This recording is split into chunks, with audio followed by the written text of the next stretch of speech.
Joining us now to talk about it is the mayor of Lawrence, Kansas, Brad Finkeldei. Brad, I have been living for this story from day one since I saw the first soundbite, which I think we have, of one of your residents being interviewed by Algerian TV asking what he thought of everything. I think we're going to play it for you. I want to say thank you to Team Algeria for choosing our hometown, Lawrence, Kansas, to come here.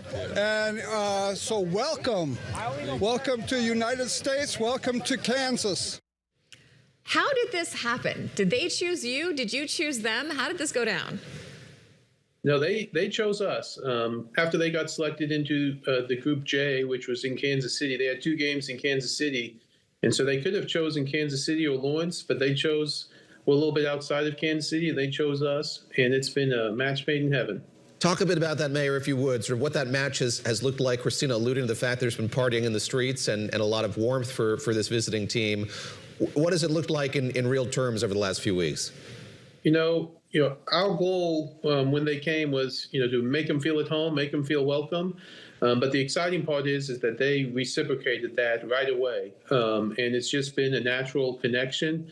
Their fans showed up. Their fans are, like you said, dancing in the streets and playing the music. And our citizens have been meeting with them. And so we've had parties. We've had open practices just in between games down on our, what we call Massachusetts Street, our downtown street. It's just interactions galore, and it's been a great time. I think we've got some sound from another fan saying they seem to be liking and learning a little bit of Algerian culture as these two countries kind of collide in your downtown. Very friendly. I like your music. I like your drum. Yeah, it's beautiful. With the traditional dishes, I haven't had any food yet. So if somebody wants to give me a taste, I really like that.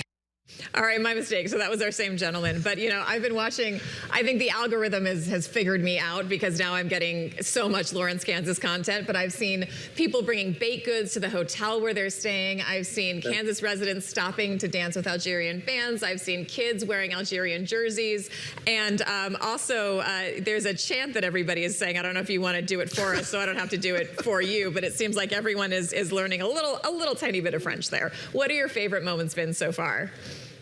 The open practice was great. Obviously the team is here and they're focused on winning some games. So that was the one chance we've had to interact with the team and to watch them work with our young soccer players on the field. They were so nice and generous with their time. That was a great interaction with the team. That's been one of my favorite moments.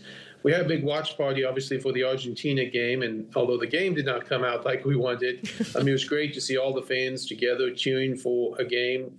Being from the University of Kansas and in Lawrence, we're used to cheering for sporting events, but to do that with an international crowd was so exciting, and we really think Monday night for their game is going to be a large watch party because Algeria will be in San Francisco actually playing the game, and so we think all the fans will join us in Lawrence on our main street with a big TV outside cheering them on. We think we'll have thousands of Algerian and Lawrence fans hoping for a big win. Seeing the Jayhawk there, greeting some young fans. He's playing a role in all of this as well. For those who haven't been following this, know that this is such a wide geography. The fact that this tournament's being played in Mexico, the United States, and in Canada. As you mentioned, the next game is in California. Look, this is a kind of interesting tournament that there wasn't any infrastructure kind of built for it. No new stadiums for this World Cup. So just explain sort of what life is like for a team like Algeria's in a place like Lawrence. As you say, you have the university there. You have facilities, and that very much was kind of the thinking behind this World Cup, that you should take advantage of kind of extant infrastructure that's in place around this country and Mexico and Canada as well. Yeah, that's right. We have at the University of Kansas, they have a women's soccer team. We have a women's soccer team and have a very state-of-the-art facility. And that certainly attracted FIFA for whoever team wanted to come. They have a great place to practice and all the things you need to go along with it. Obviously, I do think we're certainly one of the smaller communities. And so although we've embraced them, they don't have to worry about traffic. They don't have to worry about, a bunch of different things you have to worry about in big cities. It's a little slower pace, and I think the Algerians like that. They don't really, the team itself does not want a lot of public events. and because they're focused on winning the game. So it's been a good community for them to be at. But then with all the facilities at KU, including the training facilities, the food facilities, it's been a great match for their soccer team. Someone online wrote something along the lines of, in the end, it's very fitting that the best American ambassadors are not, in fact, politicians, but the American people themselves.